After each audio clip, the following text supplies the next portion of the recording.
예, 우리가 지난주부터 이제 데살로니가 전서에 대해서 이렇게 살펴보고 있는데요. 지난주에 우리가 그 본 말씀에 보면 데살로니가의 교회를 이루는 성도들이 사도의 가르침에 대해서 잘 이렇게 받아들이고 또 사랑의 수고와 믿음의 역사와 그리스도 안에 있는 소망의 인내를 잘 이렇게 가지고 이렇게 교회를 이루고 있다는 것에 대해서 칭찬의 어떤 중심된 내용을 이렇게 살펴보았어요.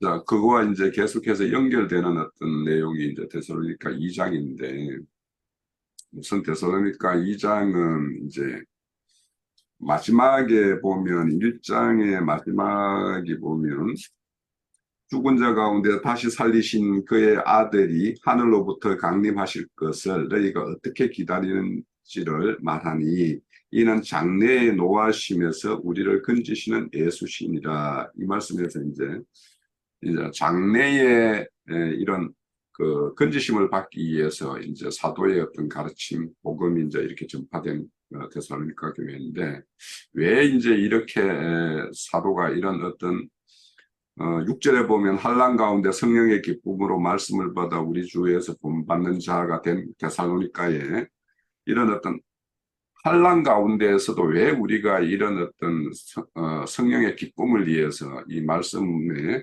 이렇게 붙들린 자가 되어야 하는가 하는 어떤 그것을 쭉 이제 설명하는 게 이제 2장의 내용이에요. 그래서 이제 그 2장 1절 사이에는 사실은 이제 접속사가 하나 생략이 되어 있어요. 가르라고 해서. 왜냐하면, 형제들아, 여기 이제 형제들아 이렇게 말하는 거는 이제 앞서서 1장 6절에 보면 환난 가운데 성령의 기쁨으로 말씀을 받아 우리 주를 본받는 자가 되었기 때문에 그들은 이제 형제라고 이렇게 불러요.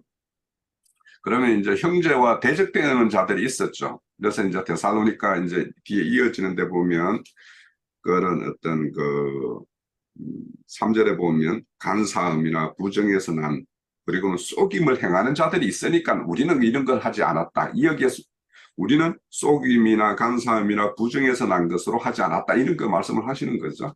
그러니까 형제들아 하는 거는 전혀 다르게 이렇게 행하는 자들이 있었는데 그들을 또 쫓는 사람들이 있었겠죠. 그와 아주 대별되는 어떤 말씀입니다. 우리가 너희 가운데 들어간 것은 헛되지 않는 줄 너희가 친히 아나니 헛되다라는 것은 공허한 소리예요. 실제가 없는 소리예요.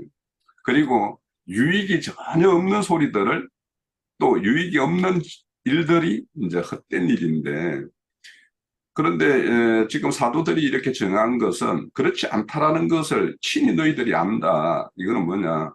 너희들이 믿음의 역사를 너희들의 눈으로 경험을 하고 있고 너희들이 지금 교회를 이룸에 있어서 너희들이 기쁨으로 이렇게 하고 있는 거 이런 것들이 이제 실제라는 거예요. 그래서 너희들은 이미 경험해서 너희들이 보고 느끼고 경험적으로 아는 것은 아니냐 이렇게 이제 말씀을 하고 있죠. 너희가 아는 바와 같이 우리가 먼저 빌립보에서 고난과 능욕을 당하였으나 우리가 하나님을 힘입어 많은 싸움 중에서 하나님의 복음을 너희에게 전하였노라 이렇게 말씀해요. 그래서 이제 제가 그 자료에 보면 빌립보 교회에 대해서 이제 그 전도하는 과정에서 있었던 일이 사도행전 16장입니다. 그래서 16장의 내용을 한번 이렇게 펴보세요. 사도행전 16장에 보면 사도가 이제 그 빌립보에서 어떤 일을 당했는가 하는 내용이 이제 쭉 이렇게 기록되어 있는데 사도행전 16장 16절에서부터 보면 우리가 기도하는 곳에 가다가 점치는 귀신 들린 여자 하나를 만나니 점으로 그 주인에게 큰 이익을 주는 자라. 그가 바울과 우리를 따라와 소리지르 이르되 이 사람들은 지극히 높은 하나님의 종으로서 구원의 길을 너희에게 전하는 자라 하며 귀신 들린 여자가 이렇게 잘 알고 있죠. 이같이 여러 날을 하는지라 바울이 심히 괴로워하여 돌이켜 그 귀신에게 이르되 예수 그리스도 이름으로 내가 내게 명하노니 그에게서 나오라 하니 귀신 즉시 나오니라.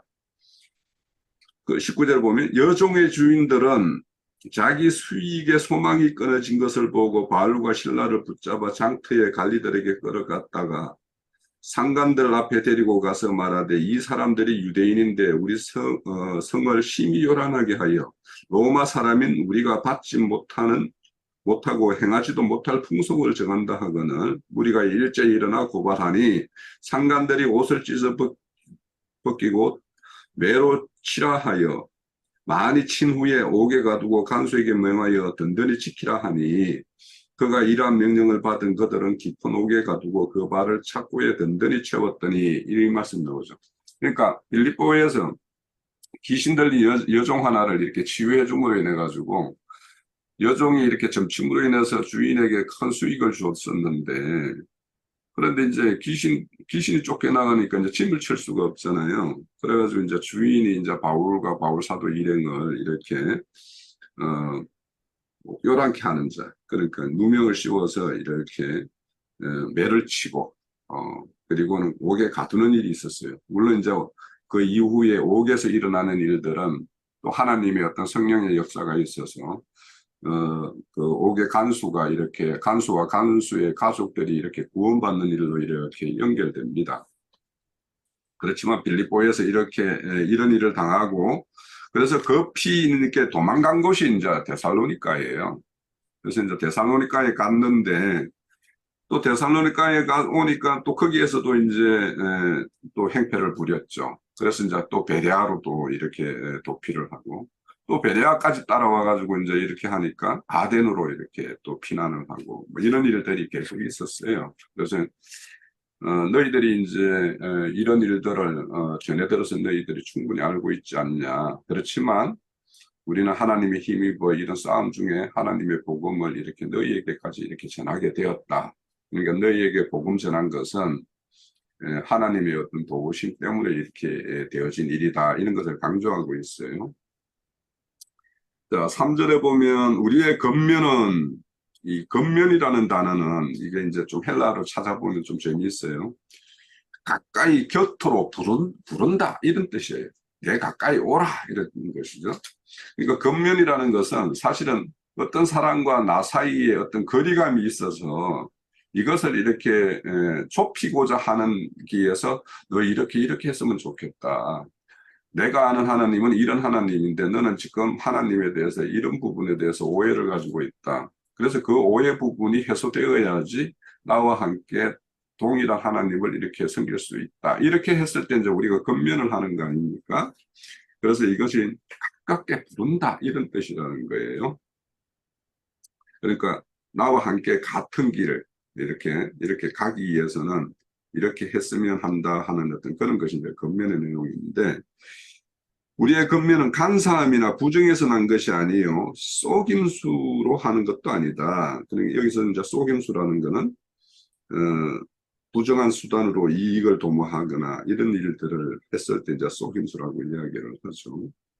오직 하나님께 옳게 여김을 입어 여기에 하나님께 옳게 여김을 입었다라는 거예요. 이제 사도와 사도 이렇게 동역자들이 그러면 여기에서 옳게 여김을 받았다라는 것은 하나님께서 충분히 평가를 했다라는 거예요.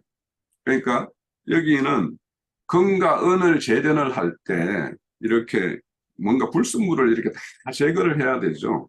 그래서 그 불순물이 얼마나 있는가 이런 것을 다 테스트 해봤을 때, 충분해. 이제 금과 은으로서 이제 그 제대 가치를 가질 수 있겠어 하고 이렇게 판단을 이렇게 받았을 때 옳게 여김을 받았다 이렇게 말을 하는 거예요. 그러니까 이 옳게 여김을 받기 위해서는 하나님이 여러 날수를 두고서 이렇게 지켜본다라는 거죠. 그래서 사도와 사도들이 이렇게 행한 것은 하나님이 이렇게 위에서 빌립보 이렇게 어려움을 당하면서도 복음을 온전히 이렇게 전가할 수 있었던 것은 성령님의 도우심인데 그 도우심은 어디서 오나 너희들이 하는 일이 옳게 여겼기 때문에 하나님이 도우신 것이다 이런 뜻입니다. 여기심을 입어 복음을 입학받았으니 그러니까 복음을 너희들이 오르니까 내 복음을 이렇게 너희들이 이렇게 증거해라 해서 이제 이런 사도와 사도의 이렇게 동력자로서 일을 하게 되었다라는 거예요. 우리가 이와 같이 말하면 사람을 기쁘게 하려 함이 아니요 오직 우리 마음을 관찰하시는 하나님을 기쁘게 하려 함이라. 즉 이런 말씀은 많이 나오죠. 내가 사람을 기쁘게 하랴, 하나님을 기쁘게 하랴, 뭐 이런 말씀도 있고 하죠. 그러니까 사도의 어떤 늘 이렇게 행하는 취하는 태도는 늘 하나님을 기준으로 하나님의 중심 두고 이렇게 행하는 일임을 우리가 이제 알 수 있는데, 그런데 이제 사람을 이렇게 기쁘게 하는 것이 위에서 보면 간사함이나 부정에서 난 것이나 아니면 속임으로 이렇게 행하는 것들은 사람을 눈치 보게 되면 이제 그런 쪽으로 갈 수밖에 없죠. 그런데 하나님을 중심에 두게 되면 그런 것을 이제 하나님만 이렇게 의식하고 그렇게 일을 행한다는 거예요. 그래서 이 사람을 기쁘게 하는 것이 아닌 하나님을 감찰하신 하나님을 이렇게 기쁘게 한다는 것은 이렇게 위에 자신이 이제 이탁을 받았다 이렇게 말하죠. 그래서 이탁받은 자로서의 어떤 태도나 이거는 이제 또 사도가 다른 데에서는 나는 그리스도의 종이다 이렇게 말을 해요. 그럼 종은 주인의 어떤 명령을 수행하는 것이 종이지. 만약에 주인의 어떤 그 의견이나 이런 것을 묵살하고 자기가 임의대로 한다라면 그는 종의 태도가 아니죠. 그러면 스스로 종이라고 말하지 않겠죠. 그래서 사도는 다른 데서는 나는 그리스도의 종이다 이렇게 말씀을 많이 합니다. 너희도 알거니와 우리가 아무 때에도 아첨하는 말이나 탐심의 탈을 쓰지 아니하는 것은 하나님이 정언하시리다. 자, 이렇게 사도가 하는 일, 그런 일들이 아첨하는 말이나 내가 뭔가 탐심을 이렇게 나는 욕심을 있는데 그것을 가리고 칼로 이렇게 가리고 그렇게 하는 것이 아니다라는 것은 하나님이 이렇게 정언하실 것이다. 하나님이 보증하는 것이다. 이렇게 말을 해요. 또한 우리는 너희에게서든지 다른 이에게서든지 사람에게서 영광을 구하지 아니하노라. 자, 위에서 매일 마찬가지죠. 사람을 기쁘게 하랴, 하나님 기쁘게 하랴.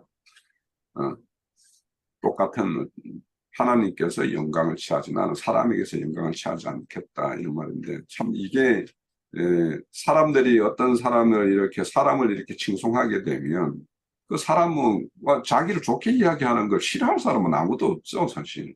그런데 이제 그게 자꾸 이렇게 빈번해지면 그것에 도취가 되어 가지고 의뢰이 이제 그것을 이렇게 즐기는 어떤 그런 수가 있어요. 그래서 우리가 어, 사람을 칭찬하는 거 이런 것들에 대해서도 우리가 좀 속으로는 이렇게 존경하고 뭐 이렇게 하더라도 겉으로 표현하는 것들은 우리가 때로는 조심할 필요가 있는 거죠. 자, 사도와 동력자들이 행한 증거에는 사사로운 것은 그 어떤 것도 없다는 것을 재차 강조해요. 왜 이렇게 하냐?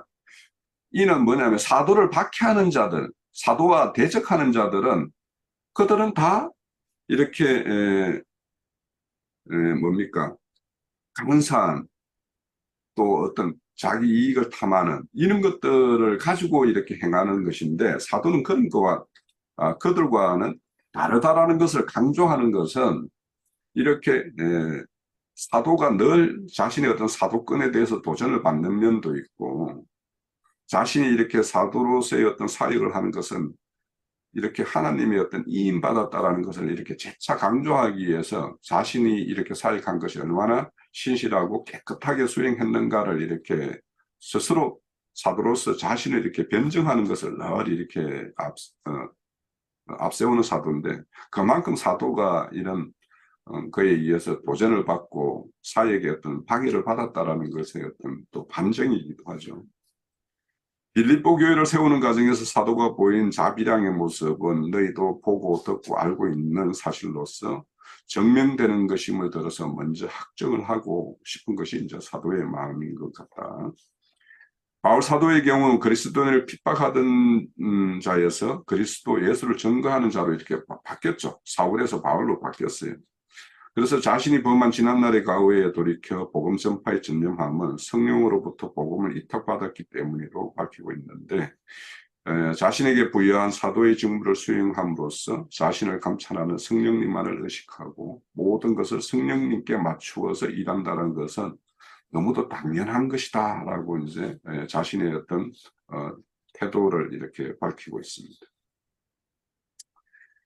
따라서 사람의 비율을 맞추기 위해서 아첨하는 말로 할 수가 없으며 사도 자신의 유익을 탐하는 마음으로 지금까지 하지 않았음을 재차 밝히고 있다.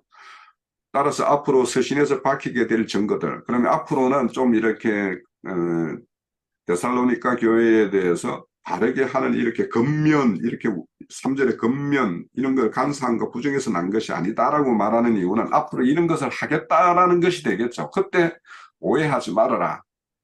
나는 이런 나의 어떤 탐심이나 이런 걸로 하는 것이 아니다. 그러니까 내가 근면하는 말을 좀 잘 새겨 들어라. 이런 것을 이제 전제하기 위해서 이렇게 이제 쭉 말씀을 이제 서두를 이렇게 이끌어내는 것이죠.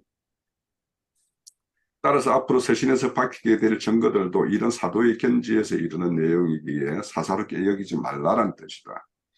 이르는 증거는 성령님께서 직접 조명해 주신 것들임을 강조하기 위한 사도의 어떤 마음이다. 사도와 그 일행들은 사람들에게 영광을 취하지 않음을 밝히고 있고 사도는 다른 서신에서 현재 당하는 고난은 장차 받을 영광에 좋게 비교될 수 없음을 들어서 항상 죽음 너머에서 여기 보면 이제 이어지는 자기 나라에 임할 때 그때 받을 영광 이런 것들을 말씀을 해요. 그러니까 장차 받을 영광과 좋게 비교될 수 없음을 들어서 항상 죽음 너머 세계에 맞추고 있는 것이 사도의 어떤 사역의 태도입니다. 말씀은 이 땅에서 영광을 피고 지는 꽃의 영광에 비유하고 있고 잠시 잠깐인 영광이 아닌 다함이 없는 영원한 영광을 위해서 고난을 감내하는 것에 흔들림 없이 일관된 입장이 사도의 입장이다라는 것을 우리가 알 수 있습니다. 자, 7절에 보면 우리는 그리스도의 사도로서 마땅히 근의를 주장할 수 있으나 그러니까 여기에서 사도로서 마땅히 거니는 것은 성령으로부터 복음을 위탁받은 것을 앞에서 이제 충분히 설명을 했죠. 그래서 우리가 얼마나 깨끗하게 이렇게 하고 있었는가라는 것을 이제 너희들이 들어서도 알고 너희들이 직접 경험해서도 알고 그렇지 않았냐. 그런데 이제 여기서 근이라는 것은 이제 대표적으로 고린도 9장에서 보면 내가 너희들로부터 생활비를 지원받고 그러니까 뭡니까 경작하는 데 쓰이는 어떤 소의 멍에를 이렇게 매지 마라 이런 말도 있죠. 그런 것처럼 자기가 이런 것을 이렇게 할 수 있었지만 그렇게 하지 않았다라는 걸 이렇게 강조를 하고 있어요. 이런 거는 이제 여러 서신서에서도 이제 언급을 하고 있죠. 도리어 너희 가운데 유순한 자 되어 유모가 자기 자녀를 기른 것 같이 하였나니. 그러니까 내가 이런 근의를 주장할 수도 있었지만은 나는 내 수고로 너희들을 이렇게 돌보는 유모라고 이렇게 여기는 표현되어 있지만은 어머니와 같은 마음으로 너희들을 이렇게 살피고 길렀다라는 것을 말씀하고 있어요.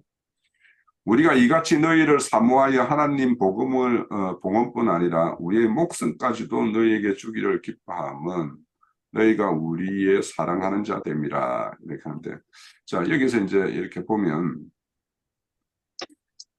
유순한 자가 되었다라고 하는 거는 실질적으로는 왕이 신하에게 이렇게 명령할 권세가 있듯이 주인이 또 종에게 명할 권이 있듯이 그렇게 하지 않았다.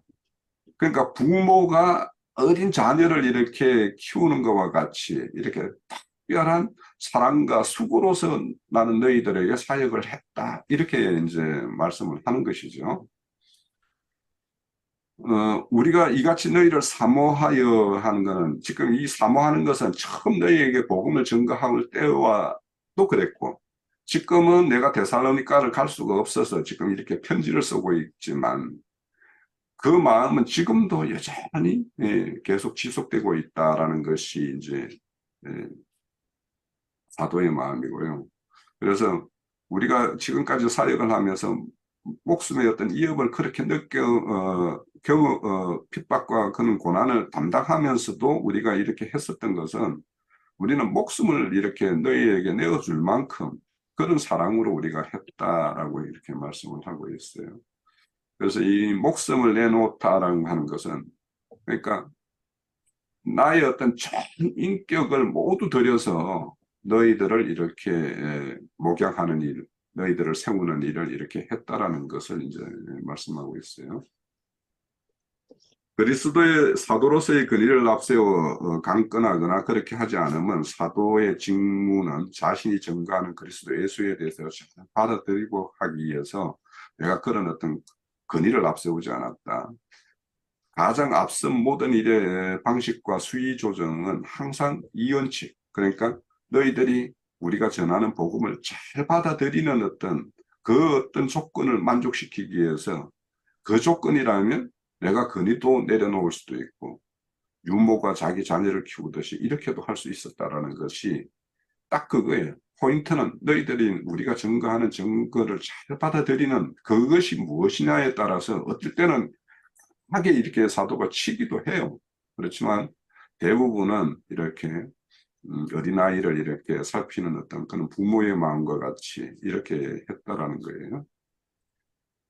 사도가 데살로니가 교회와 지체들을 바라보는 눈길은 산모가 자기 자녀를 내려다보는, 그래서 우리가 이사야서인가 어디에 보면 어미가 자기 품 안에 품고 있는 자녀를 어떻게 잊을 수가 있냐 뭐 이런 말씀도 나와요. 그러니까 사도의 마음이 지금 그런 거예요. 내가 데살로니가에 진짜 가보고 싶고 너희들과 함께 하고 싶은데 그럴 수 없는 것이 참 뒤에 보면 이제 원망스럽기도 하고 참 안타까워하는 어떤 그런 사도의 모습을 볼 수가 있어요.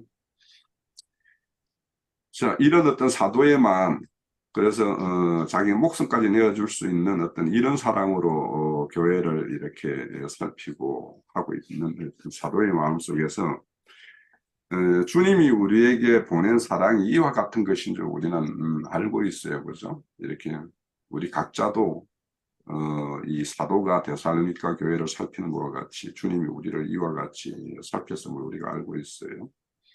자, 우리 각자는 이런 사랑을 교회 또 형제 자매들에게 어떤 이런 사랑을 이렇게 실천해 본 적이 있는가? 우리 안에는 어떤 사랑이 이렇게 자리 잡고 있는가? 이런 것들을 한번 이렇게 사도의 마음을 생각해 보면서 우리는 어떤가? 이런 것들을 한번 이렇게 살펴보는 시간이 되었으면 좋겠어요. 자, 9절. 형제들아, 우리의 수고와 애쓴 것을 너희가 기억하리니 너희 아무에게도 폐를 끼치지 아니하려고 밤낮으로 일하면서 너희에게 하나님을 본걸 증거했다. 이거는 사도가 이 장막을 만드는 이런 일을 하면서 이렇게 사역을 했었죠. 그래서 이런 어떤 이 자비량으로 했다라는 것을 이렇게 밝히는 어떤 서신은 아주 많아요. 그래서 대표적으로 보면 사도행전 18장에도 밝히고 있고 20장에도 밝히고 있고 고린도전서 4장, 고린도후서 11장에서도 사도는 이런 어떤 자신의 어떤 수고로움을 이렇게 마다하지 않고 했던 것에 대해서 이렇게 기록을 하고 있어요.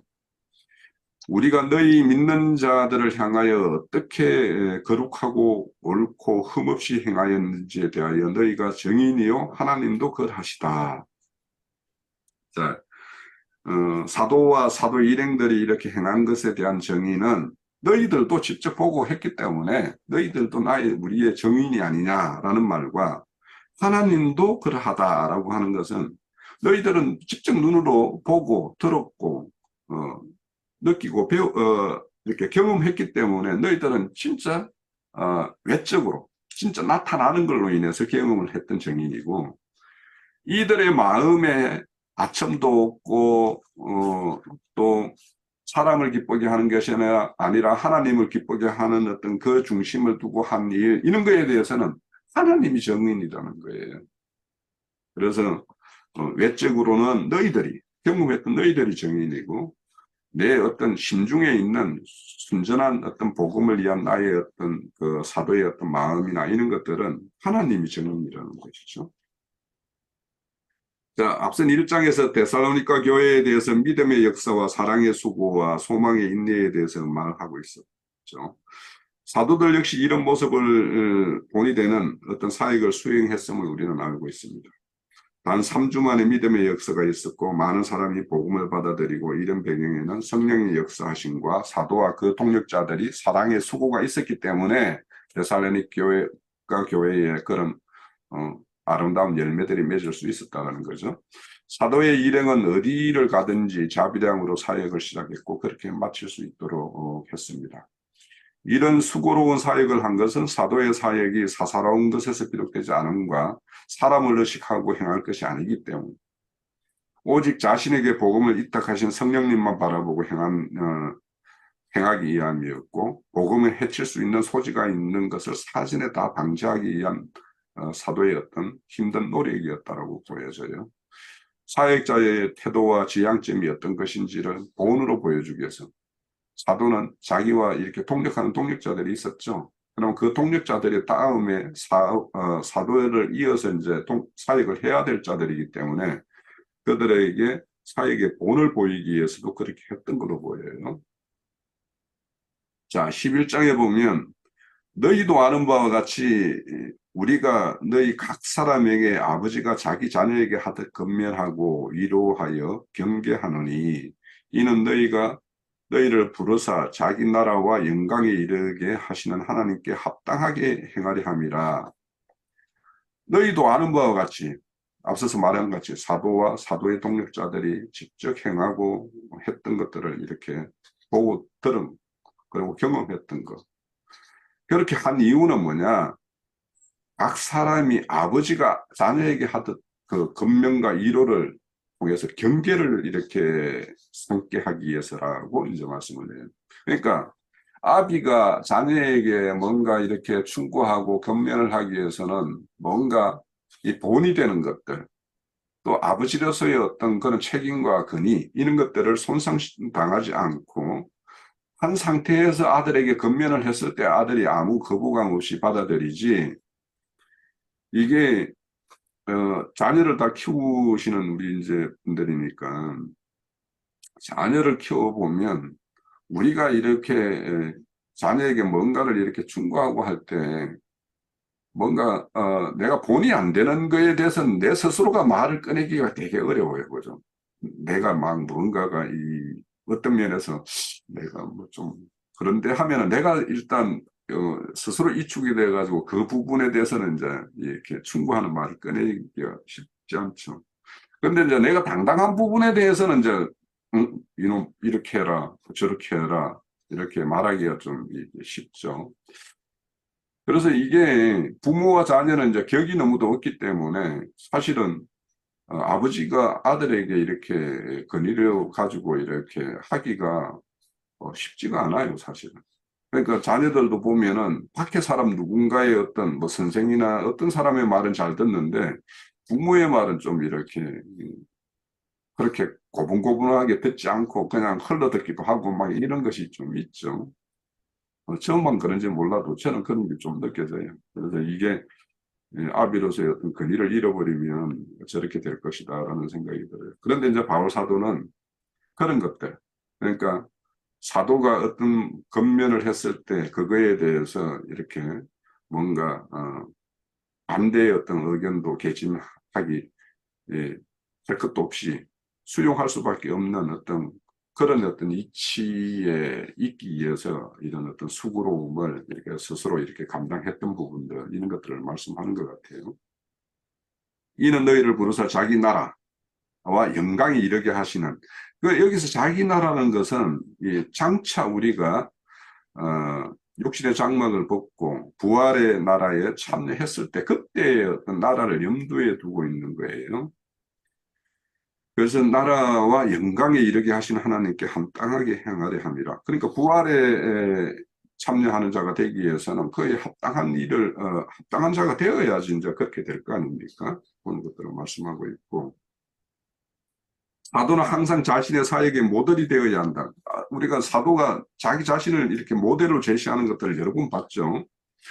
특히 이제 디모데 전후서하고 디도서에는 그 목회 현장에서 바울 나를 본받아라 뭐 이런 말을 아예 당당하게 하잖아요. 그래서 그런 모습이 있었던 것 같아요. 자신이 이어갈 동역자에게 사역의 모델로서 그 길을 따르기를 바라는 마음이었던 것으로 보입니다. 조금 더 사람이 아첨하거나 탐하는 것으로부터 자유자가 되어서 복음이 훼손당하지 않고 흥결없는 사역이 될 수 있기 때문이다. 이런 자세와 태도만이 아버지가 자녀에게 당당하게 건면하고 때로는 따뜻한 위로를 하고 신앙의 길에서 기준과 경계를 세우는 일을 말할 수 있을 것이다.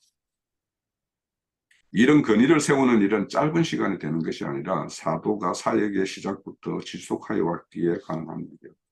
근위는 한 번 훼손이 되면 그 훼손된 근위를 다시 세우기가 쉽지가 않아요. 그래서 우리가 이 근위는 오랜 시간 사랑의 수고와 인내와 이런 걸 통해서만 이렇게 세워지는 것이기 때문에 이게 뭐 어떤 근위라고 하면 우리가 근위주의 시대를 이제 살아본 어떤 경험이 있어서 그런 어떤 근위를 이야기하는 것이 아니고 생명적인 측면에서의 어떤 근위를 말하는 겁니다. 이런 사도의 자세와 태도는 교회 혹은 각 사람에게 책망하거나 근면하는 말에 무게감을 더하여 사도가 교훈하는 방향으로 이끌게 될 것이다. 결국은 이런 것이 교회와 각 지체를 영광의 나라에 참여케 하는 능력이 되기 때문입니다.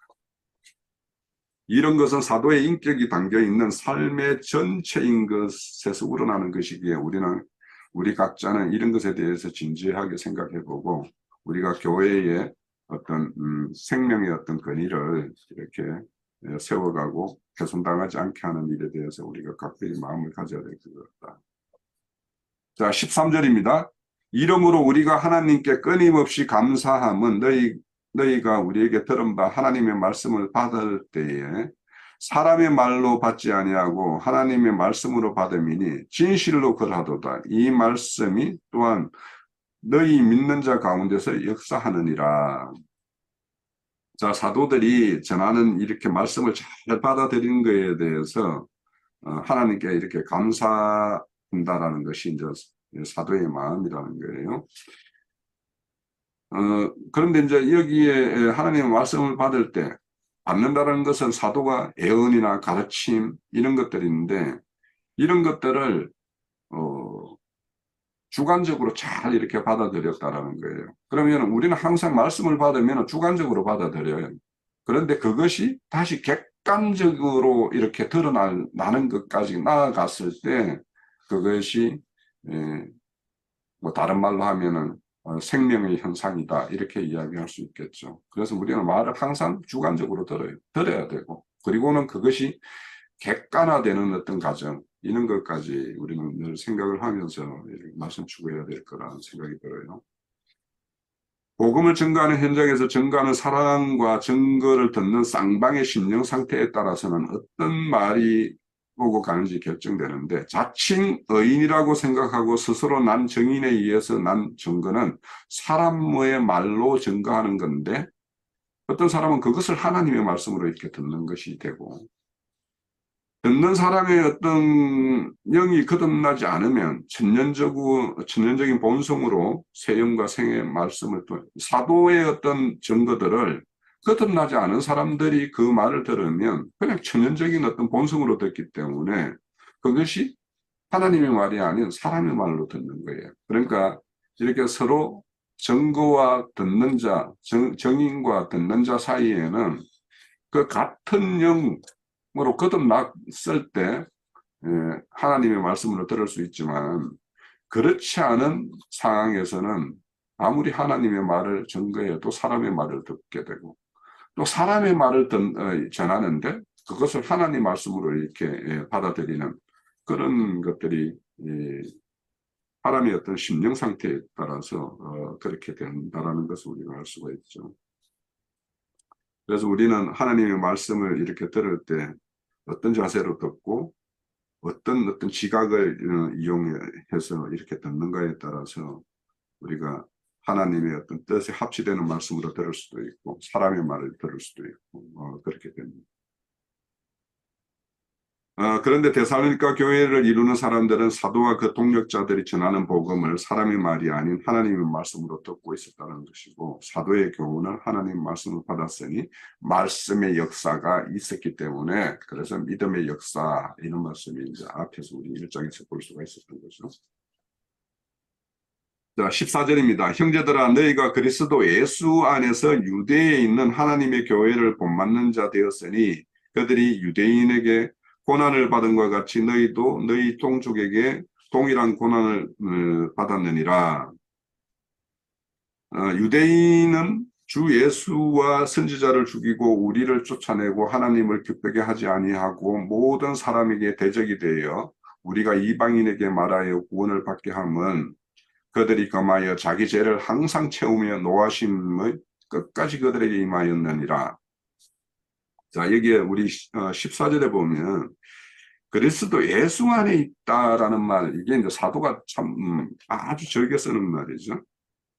이 말은 그리스도의 생명과 데살로니가 교회와 교회를 이루는 지체들의 생명이 하나가 되었다라는 어떤 말이 그리스도 예수 안에 있다, 이런 말씀으로 표현해요. 그러니까 우리가 그리스도 예수 안에서 뭐 편안하십시오, 이런 말은 당신의 생명과 그리스도 예수의 생명이 하나로 이렇게 결탁이 되어 있어야 합니다, 이 말과 같은 말이에요. 그래서 우리가 그리스도 예수 안에 있다라는 말은, 그러면 그리스도 예수와 그들의 어떤 생명이 결탁이 되어 있으면 여기 하나님의 교회들을 본만든 자가 되는 것은 너무도 당연해요. 그래서 이렇게 하나님의 본받는 자가 되었기 때문에 고난을 받았지만은 고난을 거기에 굴하지 않고 고난을 이겨내면서 이렇게 그리스도의 몸된 교회를 이룰 수 있다라는 것이죠.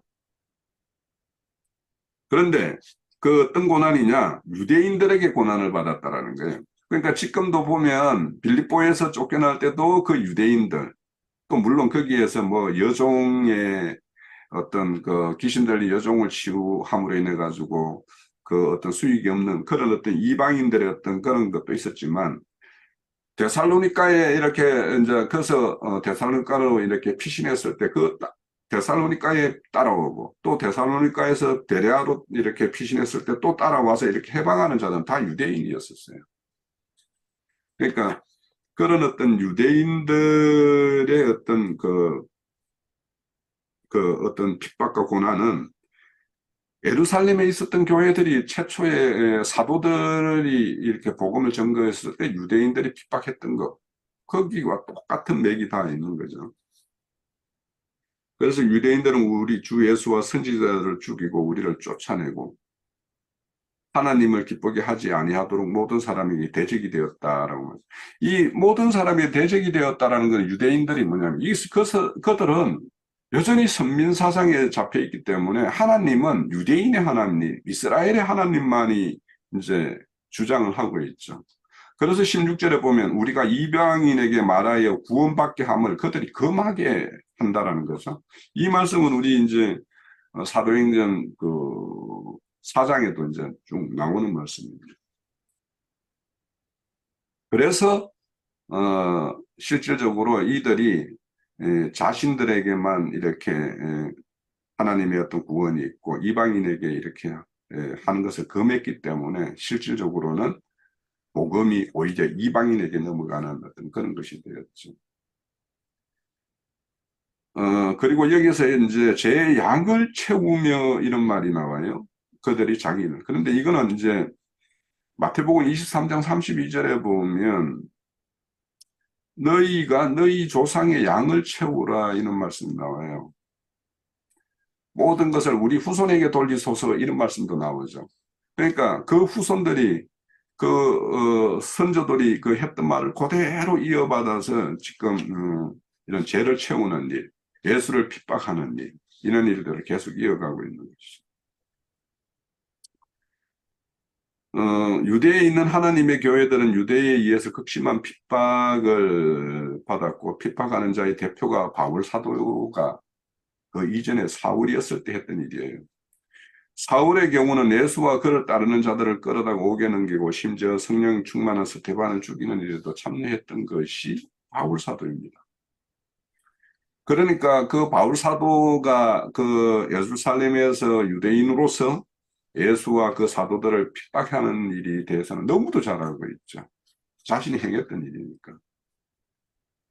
그런데 그때 왜 했느냐 하는 것도 여기에서 말한 대로 야, 하나님은 우리의 하나님이고 이방인 하나님은 아니야 하는 어떤 선민 사상에서 딱 사로잡혀 있었기 때문에 그런 일을 했던 거예요. 사울도. 바울이 사울이었을 때도. 이런 일들을 주님께서 남겨진 제자들에게 미리 경고했던 것이죠. 지금 이렇게 사도와 동력자들이 이런 핍박을 당하는 일은 미리 경고했던 일이에요. 요한복음 16장에 보면은 다 경고가 되어 있죠. 15장에도 있고 16장에도 있고 다 이렇게 경고가 됐어요. 그래서 왜 이런 것을 미리 예수님이 이렇게 제자들에게 경고했느냐? 이런 일을 당할 때 나의 말을 기억하라고 미리 이제 이렇게 예언을 주셨던 거예요. 그래서 주님의 길을 따르는 자들은 그들이 세상에 속한 자가 아니고 오히려 세상으로부터 택함을 받아서 분리된 자이기 때문에 예? 예수님이 박해를 당하듯이 그에 속한 자들이 박해를 당한 것은 너무도 당연한 거 아니냐 하는 것이 우리 요한복음서에서 이렇게 예수님이 증거했던 것이죠. 그리고 이렇게 또 예수님도 이렇게 복음을 증거할 때는 먼저는 유대인에게 증거하라고 말씀을 했었던 거죠.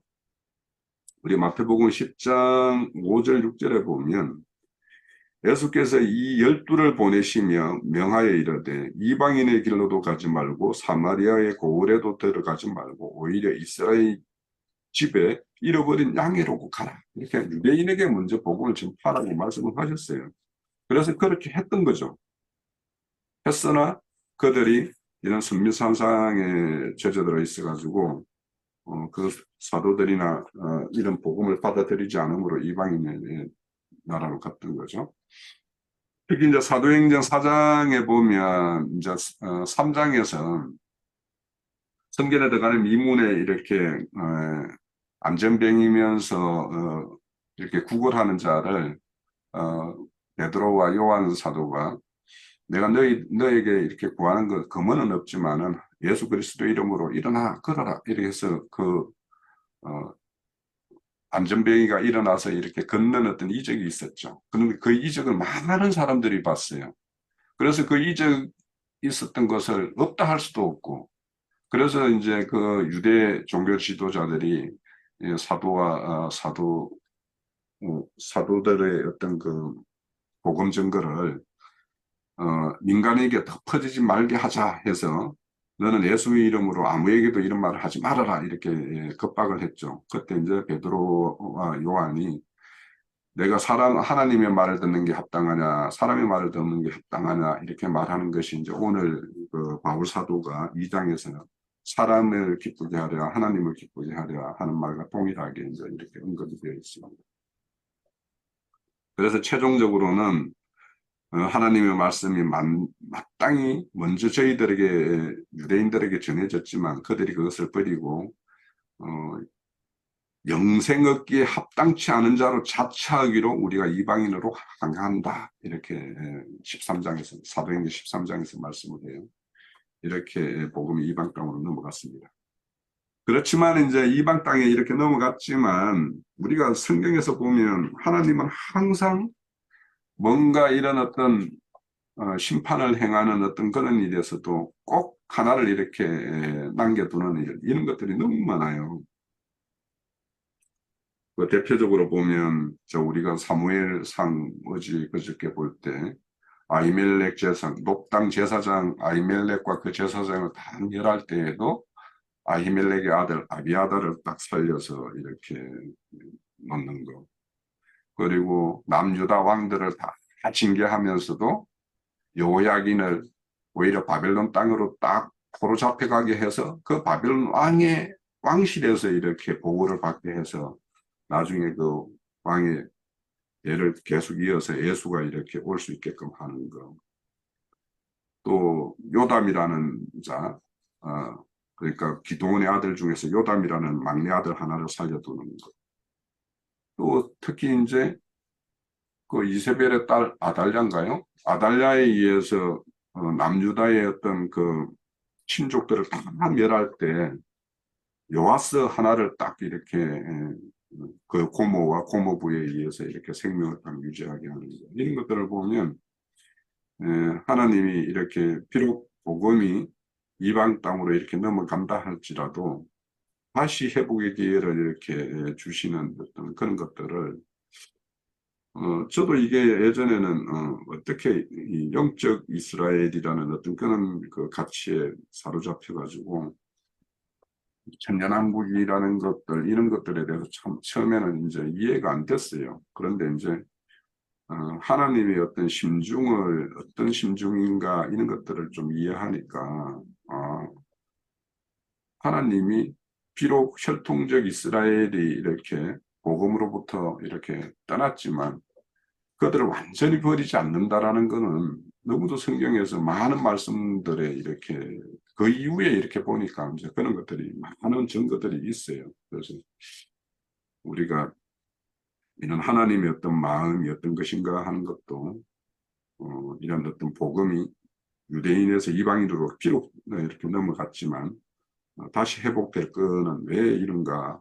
하나님은 심판 중에서도 자비라는 어떤 것을 끈을 놓지 않는다라는 것을 우리는 이제 성경에서 여러 군데서 알 수가 있죠.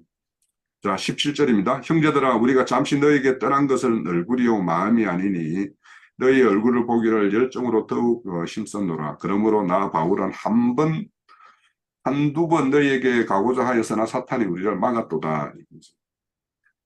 그러니까 이렇게 데살로니가 교회를 가기를 참 원하지만 갈 수 없는 어떤 그 사도의 어떤 심정, 그들의 그런 어떤 애달픈 감정, 또 그들에 대한 어떤 열정적인 사랑 이런 것들이 이 말씀에서 이제 17, 18절에서 이제 다 이렇게 드러나는 것인데, 근데 이제 사도가 가지 못하는 걸 사단이 우리를 막았다 이렇게 말씀을 해요. 그러니까 이 사단이라는 어떤 정의가 사도와 같이 하나님의 속한 자들이 행하는 일들을 해방하고 방해하는 것들이 다 사단의 어떤 일이죠.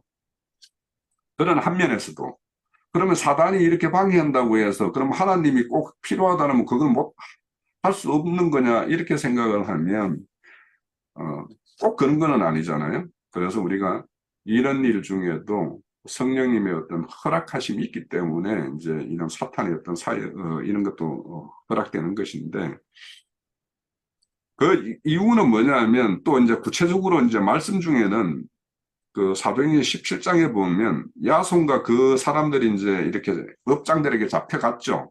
갔지만은 실질적으로 사도와 사도 일행들은 다 도피했기 때문에 어찌 보면 이제 그 잡혀온 사람들은 실질적인 어떤 그 일에 관계되는 사람은 아니에요. 그러다 보니까 이 사람들의 보석금을 주고 이제 풀려났어요. 풀어주면서 다시는 사도와 사도 일행을 이 성읍에 들이지 않는 것이 이제 전제로 이렇게 약조가 되어 있기 때문에 만약에 다시 이제 사도들이 게살로니가에 가면 그때 뭐 보석금을 받고 풀려났던 사람들이 어려움을 이렇게 당할 수 있기 때문에 어쩌면 피한 어떤 그런 측면이 있습니다. 자, 19절입니다. 우리의 소망이나 기쁨이나 자랑의 면류관이 무엇이냐? 우리의 소망과 기쁨과 자랑과 면류관은 결국에는 데살로니가 교회를 이루는 사람들의 어떤 생명의 어떤 성장과 성숙을 이루는 거예요. 그러니까 교회가 부흥하는 거죠, 사실은. 그것이 사도의 어떤 기쁨이고 소망이고 또 자랑이고 그것이 자신의 어떤 면류관이 되겠죠. 그래서 이 면류관이라는 말은 항상 단순히 우리가 뭔가 이렇게 뭐 자랑으로 이렇게 하나님의 어떤 그런 보응으로 뭔가 머리에 쓴다 이런 개념보다는 사도의 어떤 사역을 임하는 어떤 그런 자세와 태도를 또 엿볼 수가 있어요.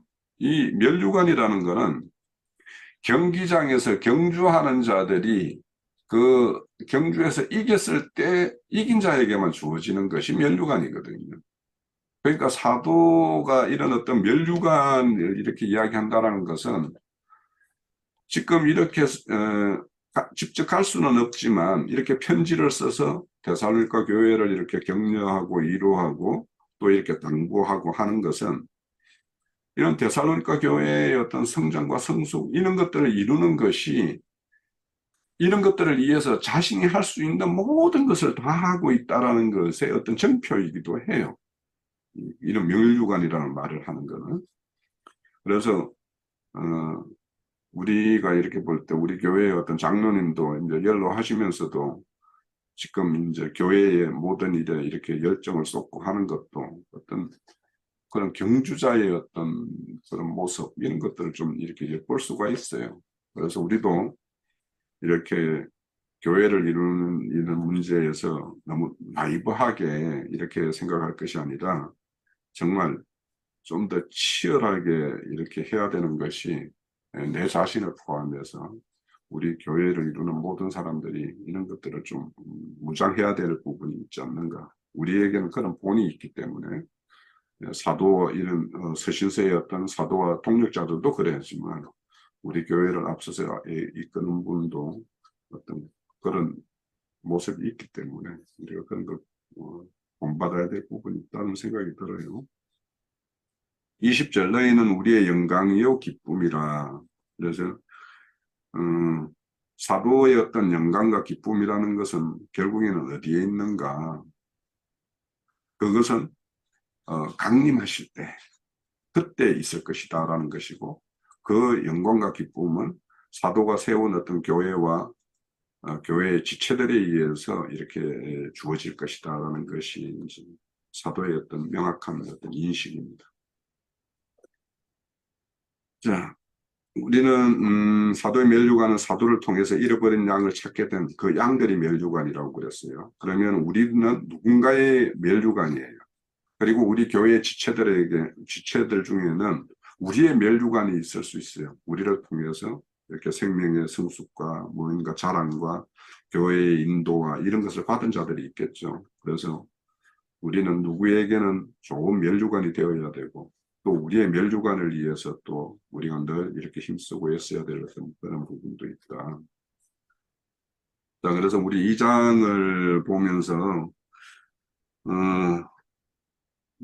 우리의 자랑과 기쁨은 무엇이어야 되고 어떻게 해야지 이 기쁨과 영광에 우리가 참여자가 될 것인가 하는 것에 대해서 생각해 보면